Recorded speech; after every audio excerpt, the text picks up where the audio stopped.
नमस्कार, मैं पंडित ब्रजभूषण शर्मा आप लोग के साथ एक बार फिर। दोस्तों, न्यूमरोलॉजी की कड़ी में, लोशो की कड़ी में मेरे दिमाग में एक प्रश्न कुंडली के विषय में एक विचार आया। तो मैंने जो आज थीम बनाया है प्रश्न कुंडली। हम प्रश्न कुंडली किस तरह से देखेंगे? दोस्तों, थोड़ा सा एक तो विश्वास रखो और थोड़ा सा प्रयास करो, थोड़ी सी मेहनत करो, आप बहुत जल्दी निपुण हो जाएंगे किसी भी व्यक्ति के आते ही प्रश्न पूछने। प्रश्न किस तरह का? अब कई तरह की बातें आती हैं। हम कहीं नदी का भी पूछते हैं, कहीं हम अंकों का पूछते हैं। आज मैं अंकों के बारे में बता रहा हूं, अगली वीडियो में मैं आपको और बहुत बातों के बारे में बताऊंगा। तो आज मैं विस्तार से आपको वर्णन प्रश्न कुंडली के विषय में करता हूं। उससे पहले मैं ये कहना चाहता हूं, यदि आपको मेरी कुंडली देखने का तरीका और प्लस मेरा चैनल पसंद आता है तो उसे लाइक और सब्सक्राइब करें। दोस्तों, ज्योतिष को समझें। बहुत से लोग मेरे पास एस्ट्रोटॉक में आते हैं, क्या मेरी कुंडली है बताओ जी। अरे भाई, हम कुंडली में चित्र के बारे में बता सकते हैं। हम अगर अपनी मानसिकता को सही नहीं रखेंगे, कुंडली बताने से ज्यादा पूछने वाले पर डिपेंड करता है कि उसकी भावना कितनी पवित्र है। अगर पूछने वाले की भावना पवित्र नहीं है तो वो कुंडली को अच्छे ढंग से कोई सामने वाला भी नहीं बता पाएगा। फिर मैं आपको बताना चाहता हूं, यदि आप क्या विदेश जाएंगे, क्या आप का बेटे की शादी लव मैरिज होगी, क्या आप जीवन में सफल प्रेम होगा, क्या पत्नी के बाद सफलता मिलेगी, क्या पत्नी के आने के बाद पत्नी से विवाद होगा शादी होने के बाद। मैं इस तरह की सारी बातें आपको विस्तार से बताऊंगा। अब प्रश्न कुंडली क्या होती है? दोस्तों, बहुत लोगों के पास कुंडलियां नहीं होती, डेट ऑफ बर्थ नहीं होता और समस्याएं सबके सामने बनती हैं। वो आके पूछता है, हाँ जी आप मुझे मेरे प्रश्न का जवाब दीजिए। तो हम सब में पहले तो हमें कोशिश करनी चाहिए, हमें अपना ऑफिस साउथ ईस्ट में या ईस्ट दिशा में रखना चाहिए, वहां बैठना चाहिए। हमें व्यक्ति को आने के बाद उसे बिठाना चाहिए और शांत भाव से उसे 1 मिनट ओम की ध्वनि करने दीजिए। जब वो शांत भाव से बैठे, जब एकाग्र होकर उसे मोबाइल वगैरह सब बंद कर देना चाहिए, हमें अपना भी सामने वाले का भी, और उससे एक प्रश्न पूछना चाहिए, उससे 1 अंक पूछना चाहिए। 1 अंक का मतलब 1 से लेके 108 के बीच में हमें एक अंक पूछना है। तो अब मैं आपको बताना चाहता हूं, 1 अंक 1 to 108, इसका मतलब क्या हुआ ये थोड़ा समझिए।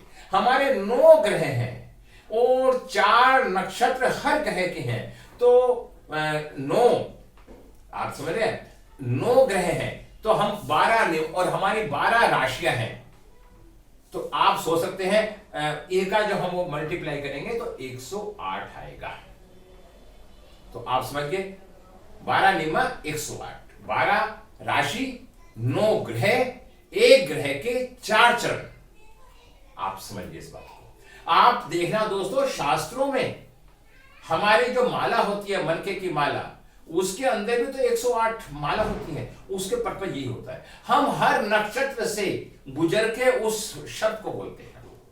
अब एक व्यक्ति को हमने कहा कि आप कोई अंक बोलिए, तो उन सज्जन ने इमीडिएटली 40 बोला।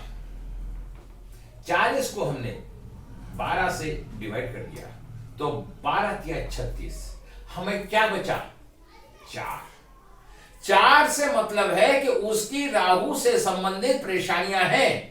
अभी मैं आपको 1 से लेकर 12 तक के बारे में पूरा विस्तार बताऊंगा। जितना भी आपका बैलेंस बचेगा उससे संबंधित आपकी क्या क्या परेशानी होगी।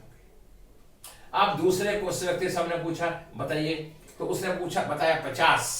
तो जब हमने 12 से डिवाइड किया तो उसमें 2 आया, 2 में चंद्रमा।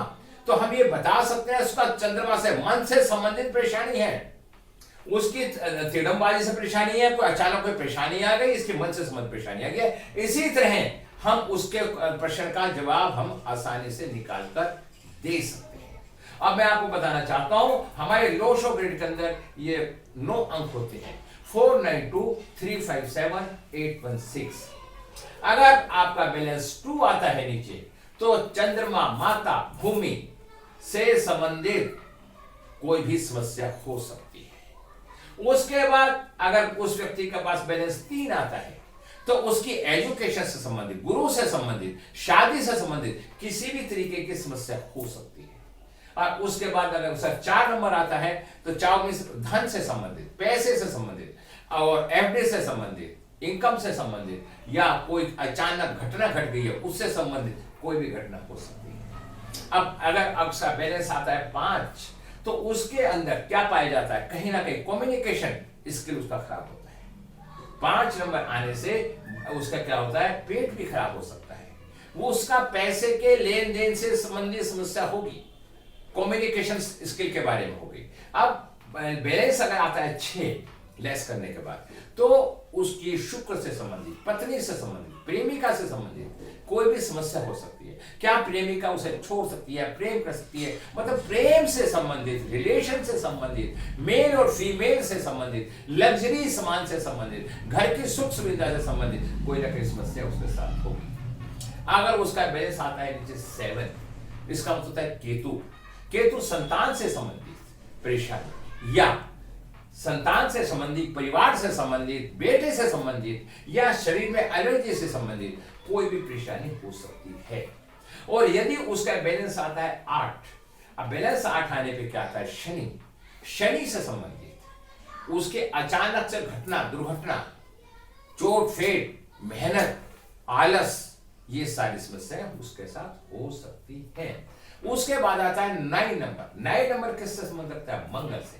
मंगल क्या है, सेनापति। तो अगर 9 नंबर आता है बैलेंस लेस करने के बाद तो 9 नंबर से संबंधित कोई भी समस्या पैदा हो सकती है, मंगल से रिलेटेड। आप उसे आंख नीचे कह सकते हैं, साहब आपके 9 नंबर से संबंधित परेशानी है, उसके चोट फेट भी हो सकती है, घटना, दुर्घटना, एक्सीडेंट भी हो सकता है, ये सब समस्याएं बन सकती हैं। तो दोस्तों मैं ये बता के आपको बताना चाहता हूं कि प्रश्न लगन की कुंडली को आप इस तरीके से देखेंगे, बनाएंगे तो आपको बड़ा आनंद आएगा। मैं कल एक प्रश्न कुंडली आपको और बताऊंगा। अब बात आती है 100, हमने वैदिक कुंडली बना दी है।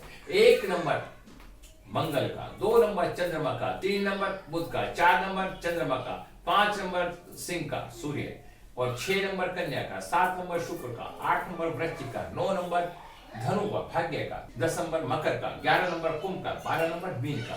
इन 12 भावों में से यदि आपका कोई भी भाव आता है आपको लेस करने से संबंधित तो आपको उसी के संबंधित रिलेटेड होगी। और एक बात और ध्यान रखो, आपको जिसने भी जो लगन निकलता है वहां से चंद्रमा किस स्थान पे बैठा है आप इस चीज से दे सकते हैं। यदि चंद्रमा 4, 8, 12 में है तो उसका समस्या हल नहीं होगी। अगर 1, 5, 9 में है तो उसका कार्य हल हो जाएगा, अच्छा होगा। और 2, 6, 10 में है तो उसे धन से संबंधित समस्या हल हो जाएगी। दोस्तों मैंने अभी आपको प्रश्न लगन की कुंडली के संबंध में बहुत कुछ बताया है, बहुत कुछ मैंने अनुभव दिया है। फिर मैं आप लोगों से निवेदन करता हूं, अच्छी एजुकेशन लेने के लिए आपको अच्छे टीचर की, अच्छी सोच की, अच्छी सोबत की बहुत जरूरत पड़ेगी। हम बहुत जल्दी में नया बैच चालू करने जा रहे हैं, वैदिक का भी और न्यूमरोलॉजी का भी। और अगर आप इच्छा रखें तो आप हमसे कॉन्टैक्ट करें। 1 तारीख से हम बैच चालू करेंगे। इन्हीं शब्दों के साथ मैं विराम लगाता हूं। अगर मेरे से कोई गलती हो तो आप उसे क्षमा करना और आप मेरे चैनल को लाइक और सब्सक्राइब करना। नमस्कार।